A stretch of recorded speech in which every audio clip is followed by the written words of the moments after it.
नमस्कार। चलिए एक ऐसी तीर्थ यात्रा की कल्पना करते हैं जिसका पहला और आखिरी कदम एक ही पवित्र देहली पर पड़ता हो। आज हम सब मिलकर उसी दिव्य स्थान की यात्रा पर चल रहे हैं, श्री मयूरेश्वर मंदिर, मोरगांव।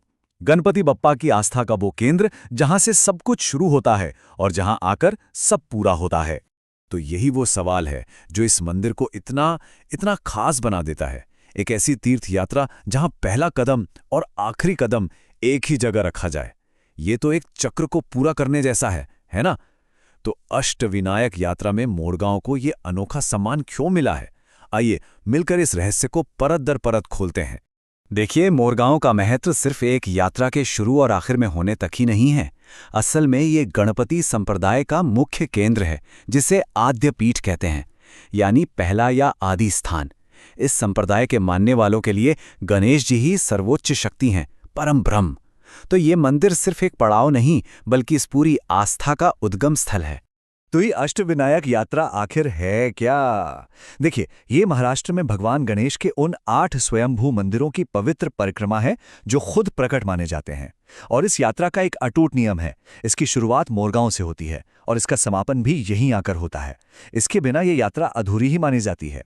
हर प्राचीन मंदिर के पीछे कोई न कोई कथा तो होती ही है, और मोरगांव की कथा इसके महत्व को और भी गहरा कर देती है। तो चलिए अब इस मंदिर की पौराणिक जड़ों में उतरते हैं और सुनते हैं गणेश जी के मयूरेश्वर अवतार की वो दिलचस्प कहानी। ये कहानी किसी महाकाव्य से कम नहीं है। तो हुआ यूं कि एक असुर था, सिंधु। उसे सूर्यदेव से एक ऐसा अमृत का पात्र मिला था जो कभी खाली नहीं हो सकता था।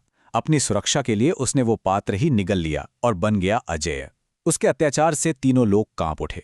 तब जाकर देवताओं की प्रार्थना पर भगवान गणेश ने माता पार्वती के यहाँ अवतार लिया। उन्होंने एक मोर को अपना वाहन बनाया और इसी वजह से उनका नाम पड़ा मयूरेश्वर। फिर हुआ महायुद्ध।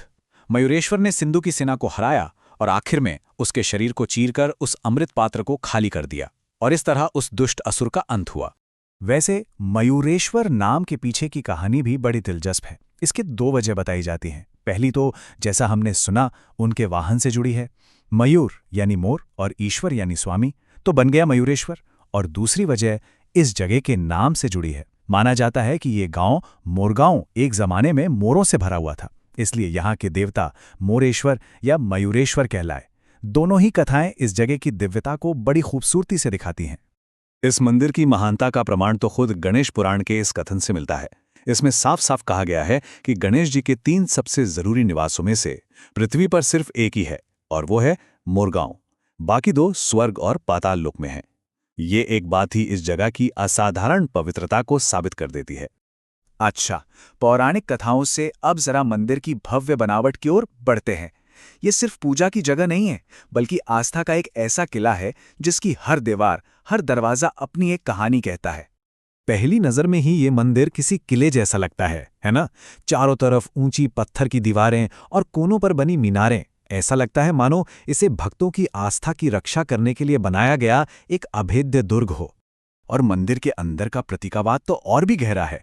ये जो 4 दरवाजे हैं, ये सिर्फ आने जाने के रास्ते नहीं हैं।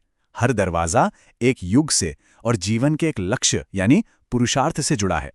देखिए, पूर्वी दरवाजा त्रेता युग और धर्म का प्रतीक है। दक्षिणी दरवाजा सतयुग और अर्थ का, पश्चिमी दरवाजा कलयुग और काम का, और आखिर में उत्तरी दरवाजा द्वापर युग और मोक्ष का प्रतीक है ना? ये आर्किटेक्चर और आध्यात्म का एक अद्भुत संगम। मुख्य दरवाजे के ठीक बाहर एक चीज है जो सबका ध्यान खींचती है, और वो है नंदी बैल की एक विशाल मूर्ति। और यहीं पर एक सवाल मन में आता है, अरे, नंदी तो भगवान शिव के मंदिरों में होते हैं, उनके द्वारपाल बनकर, तो फिर वो गणेश जी के मंदिर के सामने क्या कर रहे हैं? ये एक ऐसी पहेली है जो हर श्रद्धालु के मन में आती है। इस सवाल का जवाब एक बड़ी प्यारी कथा में छिपा है। कहते हैं कि नंदी की ये मूर्ति पास के ही एक शिव मंदिर के लिए ले जाई जा रही थी। रास्ते में जब इसे कुछ देर के लिए यहाँ जमीन पर रखा गया तो इसे दोबारा उठाया ही नहीं जा सका। मूर्ति टस से मस नहीं हुई, मानो नंदी ने खुद अपने प्रभु के पुत्र के दरवाजे पर पहरा देने का फैसला कर लिया हो। चलिए अब पौराणिक कथाओं और वास्तुकला से आगे बढ़कर इस मंदिर के ठोस इतिहास पर एक नजर डालते हैं। सदियों से यहाँ संतों, राजाओं और भक्तों ने अपनी आस्था के निशान छोड़े हैं। इस मंदिर का इतिहास कई महान लोगों से जुड़ा है। 14वीं से 17वीं शताब्दी के बीच संत मोरिया गोसावी ने अपनी अटूट भक्ति से इसे हर घर तक पहुंचाया। फिर 17वीं सदी में संत समर्थ रामदास ने यहीं पर गणपति की वो मशहूर आरती सुख करता दुख हरता रची, जो आज महाराष्ट्र के हर घर में गाई जाती है। और 18वीं शताब्दी में पेशवा शासकों ने इसे शाही संरक्षण देकर और भी भव्य बना दिया। और ये विरासत आज भी जिंदा है। अभी की बात करें तो मंदिर का मैनेजमेंट चिंचवड़ देवस्थान ट्रस्ट करता है। ये वही ट्रस्ट है जो मोरिया गोसावी के वंशजों द्वारा शुरू की गई परंपरा को ही आगे बढ़ा रहा है। तो यहाँ इतिहास और वर्तमान एक साथ चलते हैं। मोरगांव सिर्फ इतिहास या पत्थर की इमारत नहीं है, ये एक जीता जागता केंद्र है जहां हर दिन हर त्योहार पर आस्था सांस लेती है और धड़कती है। आइए देखते हैं कि आज यहाँ पूजा अर्चना कैसे होती है। यहाँ तो साल भर त्योहारों की धूम रहती है। माघ महीने में गणेश जयंती और भाद्रपद में गणेश चतुर्थी। इन मौक़ों पर तो यहाँ पैर रखने की जगह नहीं होती। गणेश चतुर्थी का उत्सव तो 1 महीने से भी ज्यादा लंबा चलता है। इसके अलावा विजयादशमी और हर महीने की चतुर्थी पर भी यहाँ खास आयोजन होते हैं। त्योहारों के अलावा भी यहाँ भक्ति का प्रवाह कभी रुकता नहीं। हर दिन 3 बार सुबह 7 बजे, दोपहर 12 बजे और रात 8 बजे नियमित पूजा होती है, जो इस जगह की आध्यात्मिक ऊर्जा को हमेशा जीवंत रखती है। तो आखिर मोरगांव है क्या?